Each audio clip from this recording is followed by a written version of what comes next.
When he was just 3 years old, Ed Hajim was kidnapped by his father, driven across the country, and told his mother was dead. He was later abandoned by his father and bounced around foster homes and orphanages for years.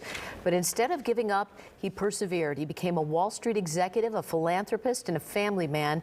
It's an unbelievable story, and he's sharing it in his new memoir, On the Road Less Traveled, An Unlikely Journey from the Orphanage to the Boardroom. And he joins us live this morning. Ed, thanks for being with us. Good morning. It's almost like you can't believe this story, and I'm surprised you've taken this long to write it down and make it a book. Well, when I was 18 years old, I decided to bury it, and it took me almost 55 years to be willing to handle it again. It was something I really couldn't handle, and I just buried it. When I went to college, I said, I'm not going to tell anybody about my background. But when I was 55 years later, when I became the chairman of the board of the school, they said, we've got to tell your story. So I sat down. My family also said, we've got to let the grandchildren and great-grandchildren know about Grandpa. So I started to write it. It took me 7 years because I think you'll find when you start writing things, you find that what you write down doesn't necessarily come through as you want it to. And you also want the reader to understand what you're doing.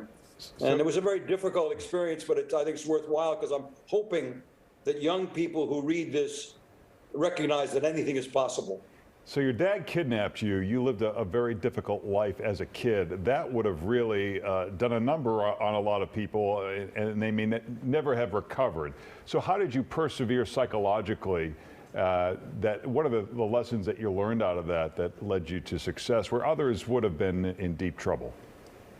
Well, I had a dream. I always felt that I could do better. There was more in there. The movies did something for me, too. Saturday afternoon was one of the few things that was a relief during the week. And you go there, and on the silver screen, you would see people, that had a good life.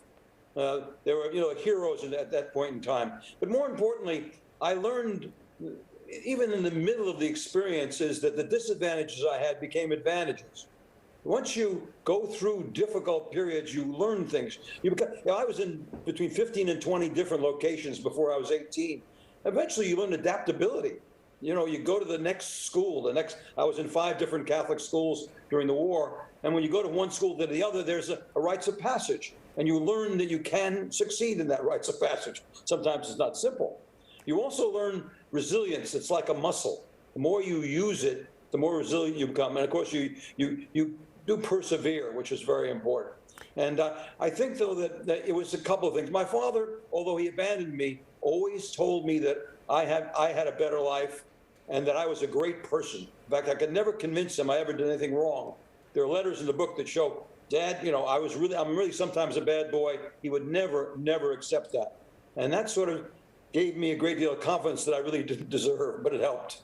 Did you have one foster parent or one mentor along the way that really gave you a helping hand, or was this all self-motivation? No, there was a Mrs. Robb, and I've never gone back to visit with her, but she cared for me. They had one son. She wanted a partner for her one son, and when I went to their home, they treated me just like their son, and that gave me a vision of what a family should be like. And that really helped an awful lot. I carried that for quite a while. There was warmth, there was love, there was interest, true interest, and that was very helpful. But I was very independent, and I really rejected most of my mentors, and that was very foolish of me. Somewhere in college, I started to realize that was not a good idea. And throughout my life, I've had wonderful mentors. People have really helped me, and one thing in my book that I learned by writing it was all the people that did help me and how they helped me. So as a parent, help us. What is that line between always wanting to protect your kids and always trying to help them out and letting them fail and make their own mistakes? And the way you had learned from, difficult issues, you learned a lot from that and made you stronger. What advice do you have as a parent for that same approach? You're right on. Of course, I live in a very different community than I did in those days, so I have a lot of, people who have done very well, wealthy parents, and they ask that question.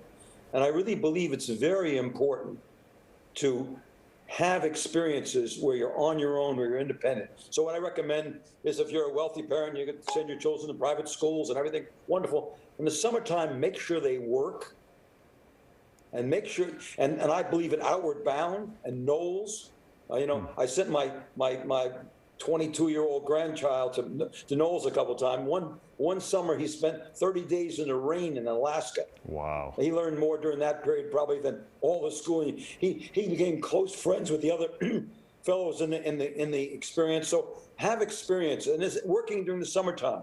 Yeah. I always just don't waste your summers. Take a job mowing lawn. Go to work at a hospital. When I was in college, I hitchhiked up to the St. Lawrence Seaway and got a job working the Seaway in a blasting crew because nobody wanted to work on a blasting crew.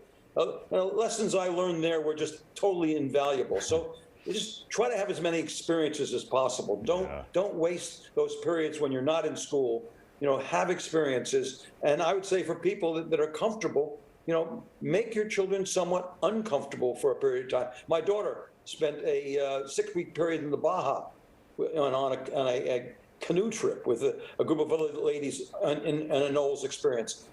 That taught her leadership. It taught her self-reliance. So I think those are the kinds of things that I recommend to people. If it doesn't come naturally, if you're not lucky enough to be poor and have troubles, make a few of them.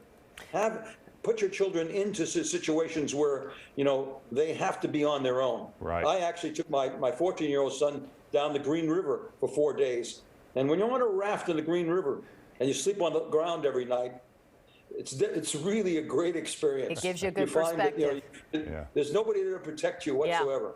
Well, Ed, we And, appreciate you joining us. It's a fascinating story. Ed is participating in a virtual discussion of his book next Thursday evening. You can get the details at barbersbookstores.com, and you can also check out Ed's website listed there. Ed, have a great Thanks, Ed. weekend. Thanks. Hey, thank you very much, and have a great day. You too.